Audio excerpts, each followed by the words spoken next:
Hello, friends. Sex differences in personality are among the most fascinating in all of psychology and have some of the biggest impacts on daily life. Have you ever wondered why your loved one reacts so differently, perhaps to stress, to risk, and even to criticism? Or why men and women often have conflict even though they both care so deeply about an issue? You might be confronting one of the most well replicated findings in psychology, which is sex differences in personality. But what exactly do those look like? And how big are they? Are they tiny, insignificant? Are they large? These are really important for understanding differences between males and females in their behavior, and also in just being able to understand each other and have harmonious lives. And what we're going to show you here is that some differences in personality have humongous effects and others are really small. So let's get to the bottom of this together. Another thing that might surprise you is that in countries where you have more equality and where you have more norms towards egalitarianism, these sex differences are actually larger.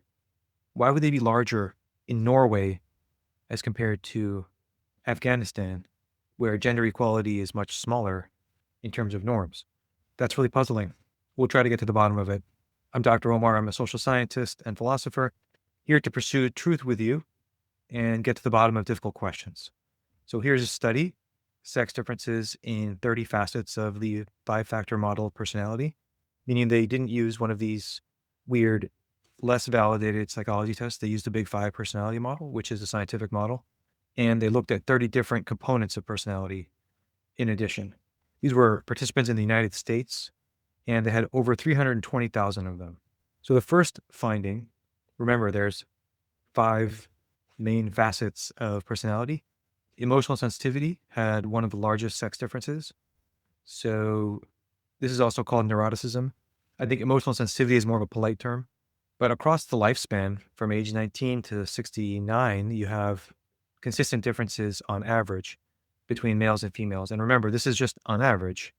So you can have really stoic females and very emotionally sensitive males as well. But these are just average group differences. So what is neuroticism? It's made up of a number of components, but one way to think about it is just sensitivity to negative emotion. So that includes anxiety, anger, depression, self-consciousness, because the more we think about ourselves, the more negative our emotions become. Immoderation, vulnerability, feelings of worries about safety, and so on. Now, vulnerability means how often or how quickly somebody feels overwhelmed or panicked or helpless when they're faced with stress. So you can see here that overall, females are more emotionally sensitive. When the number is more negative, that means it's more common in females. When the number is more positive, that means that thing is more common in males. So we can see amongst these facets of neuroticism, particularly anxiety and vulnerability are large effects. And that would be important to note. For example, if you're doing a screening and you're wanting to find people who are struggling more with, for example, generalized anxiety disorder. The second personality domain is extroversion. And what you can see here, just like big picture, men and women don't really have much of a difference.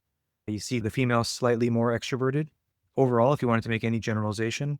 But if you look at the actual numbers here, it's only negative 0.01. So it's not much of a huge difference overall, but you might say that during the life course, maybe the difference is largest in midlife around 40, but overall not a huge difference. But within extroversion differences, so the domain here called excitement is larger in men.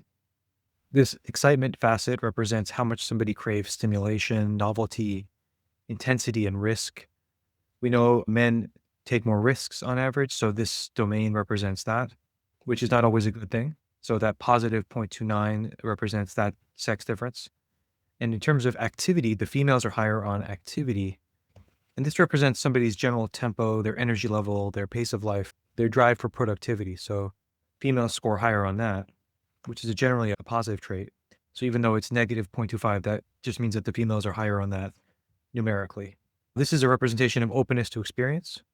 And overall, you see here that females are more open to experience than males throughout the lifespan, even from teenage years to retirement years. And the gap doesn't really narrow over time. And these are, of course, average differences. Everyone's unique.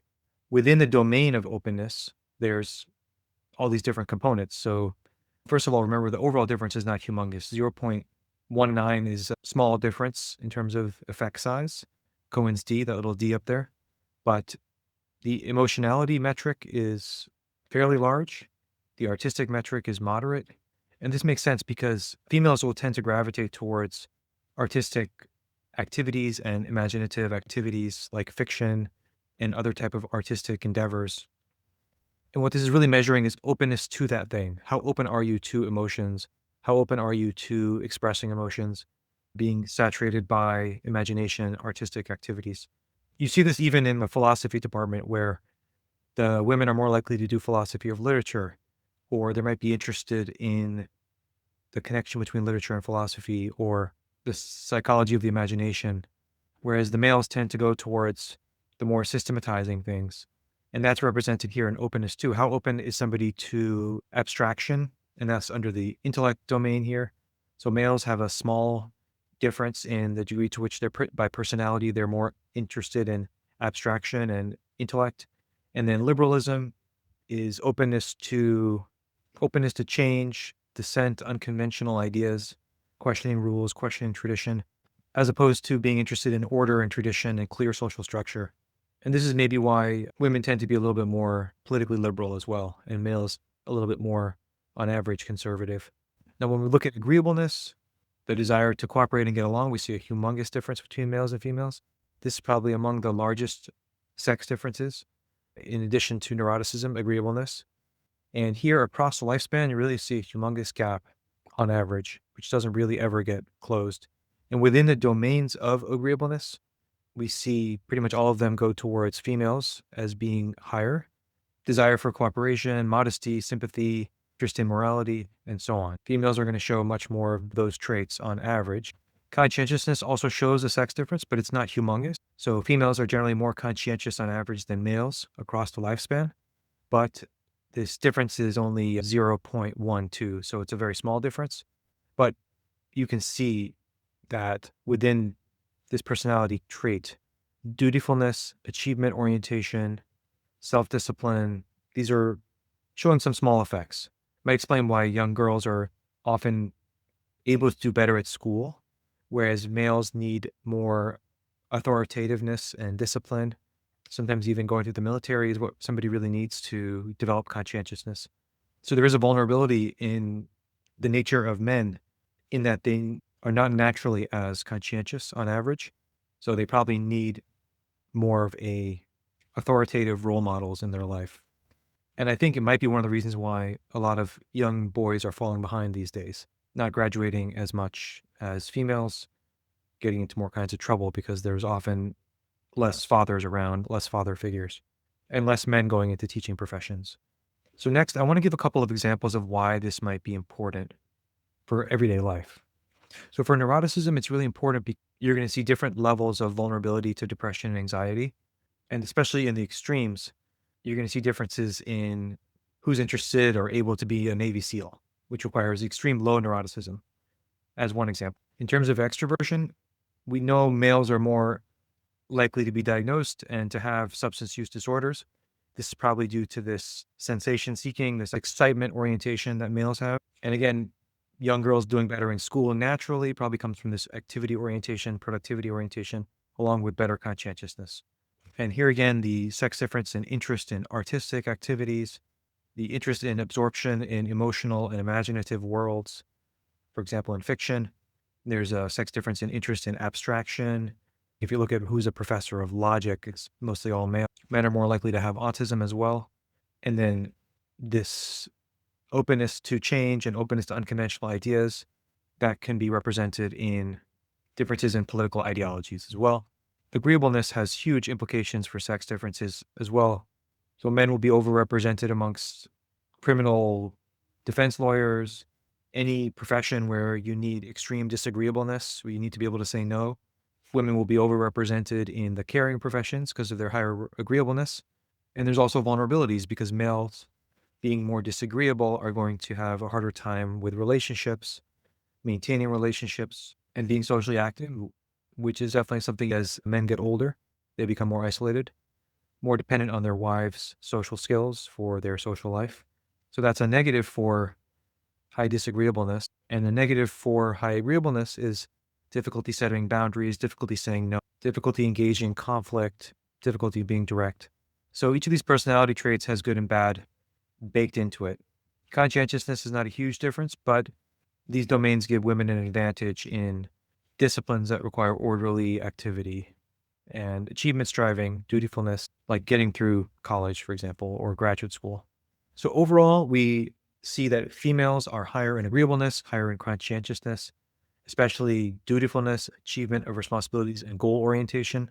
Women are higher in openness to experience mildly, especially with artistic things, especially with emotions, like how much depth and awareness do you have of emotions? How much do other people's emotions enter into your daily life?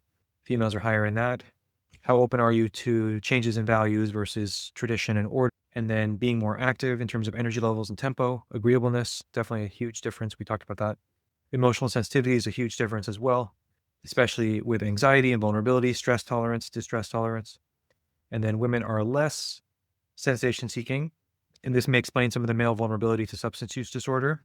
Females are less open to the domain of openness to experience called intellect, for specifically cognitive engagement, enjoyment of thinking, analyzing, and playing with abstract ideas, which can explain some of the differences in the extremes. For example, number of math professors or number of people obsessed with logic puzzles for hours and hours on end.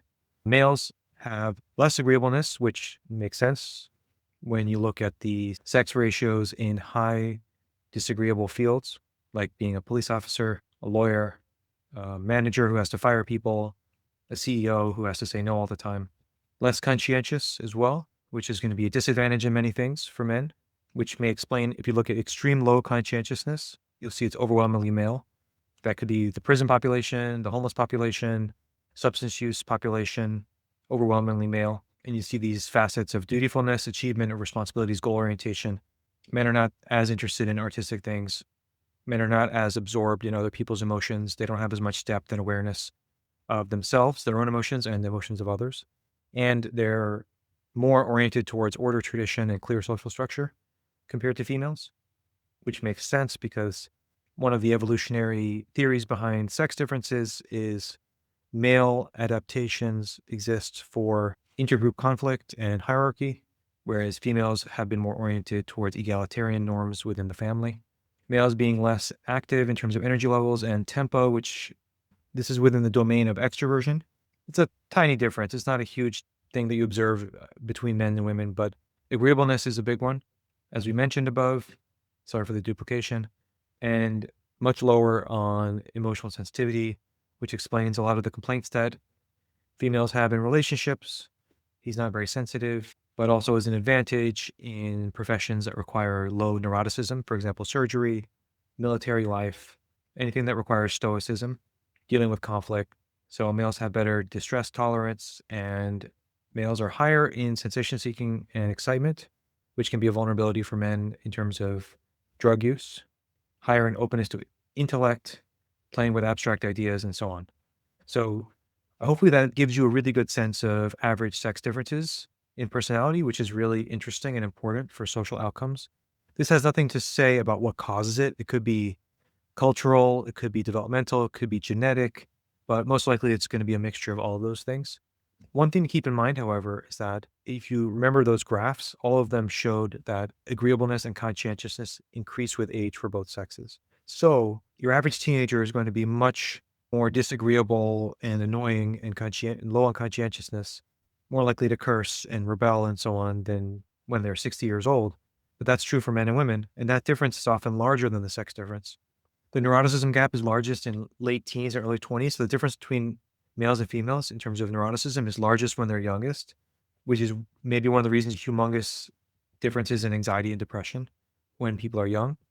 The gender equality paradox is something I mentioned before. So if these sex differences were due to social norms that were not progressive, not egalitarian, not oriented to men and women being morally equal, then you would expect these sex differences to be larger in countries that are more patriarchal, more hierarchical, more anti-egalitarian. But in fact, what you observe is the opposite. In countries where you have more norms towards equality and egalitarianism, like Western countries, where there's less sexism, it's less patriarchal, it's less traditional, you see a larger sex difference. So if you look at Afghanistan and then you look at Norway, what's interesting is you're going to have a larger sex difference between men and women in Norway and Sweden than you will in like Bangladesh. That's the paradox, and that's really interesting. Why is that? One theory is that when you have more equal societies, people's natural differences come out more. Whereas when you have more non-freedom oriented societies, people can't really express their true nature.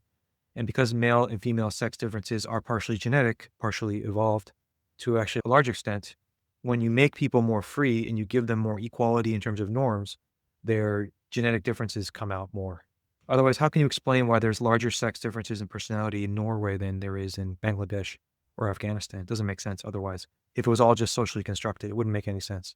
And this has been replicated in more liberal societies. Differences often increase, not decrease. And some effects are small, others are quite large. So you notice that we saw agreeableness, neuroticism were huge differences. And then there was tiny differences in like extroversion, which is so tiny, there was really nothing there.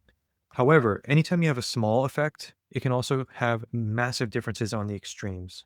So sex ratios, which is the ratio of males to females in a given population that have a certain trait, that ratio is going to be more radically unequal at the extremes. So if you just look at the trait of being artistic, the average difference is not so huge between men and women, but if you look at the most artistic people or the least artistic people, the least artistic people are going to be overwhelmingly male, and the most artistic people are going to be overwhelmingly female. Same thing with conscientiousness. Not a huge difference. But if you look at the most unconscientious people who are perhaps in prison, it's going to be overwhelmingly male. If you look at the most sensation-seeking people who are going to be struggling with dopamine type addictions, people with substance use disorders, it's overwhelmingly male. That's because they are like the 99th percentile of sensation seeking. Or if you look at the most obsessed with abstraction type of people who are just all day obsessed with abstraction, people who do logic games for fun, who learn math on a Saturday morning when they have free time, though you're going to see overwhelmingly it's more males. So these differences, even though they're small on average, they can have huge effects on the extreme traits. So what do I take from this? I think I tried, number one, avoid the I know a short person from the Netherlands fallacy. What that means is people in the Netherlands are the tallest in the world on average in terms of group differences compared to other countries. But if you say to someone, the Dutch are really tall, so you'll always wait for it. Someone will eventually say, yeah, I know a short person from the Netherlands. And you say, okay, that's great and everything, but we're talking about averages here. So of course you might know somebody, but there might be an outlier, but on average, there's going to be a difference. That's the main thing to remember. We're not talking about every single male and every single female. We're talking about average differences that have large effects in the extreme and moderate to small effects on average. Individual differences are not group differences. Everyone is unique, of course. So you can find really agreeable men. You can find really neurotic men. Think of Woody Allen. You can find really disagreeable women. Think of some of these prosecutor lawyers types. They have to be disagreeable to win, and so on. So personality is not interchangeable between males and females. So men and women have equal moral equality in Western cultures, in biblical and Enlightenment derived cultures. Their moral equality is undeniable, but they're not physically interchangeable. Their brains are not physically interchangeable on average. And I think that's what we see in these personality differences in this study, for example, among 300,000 people. Also, some effects are small, some are large, and we see the largest effects when we're looking at the extreme traits. Some of you have asked me, how does this affect dating and mating? So I have this course here. If anyone's interested in personality and dating, check it out. Single to Soulmate, it's called. Check out singletosoulmate.net, not .com/program. You can check out this course based on personality psychology because these things have huge impacts on marital outcomes and dating success. If you don't know your personality and the personality of the person you're with, you're going to be in big trouble. Hope this has been helpful. I hope it's been illuminating. Please feel free to join my free newsletter, omarveritas.com, or check out this other video. Thanks. Take care.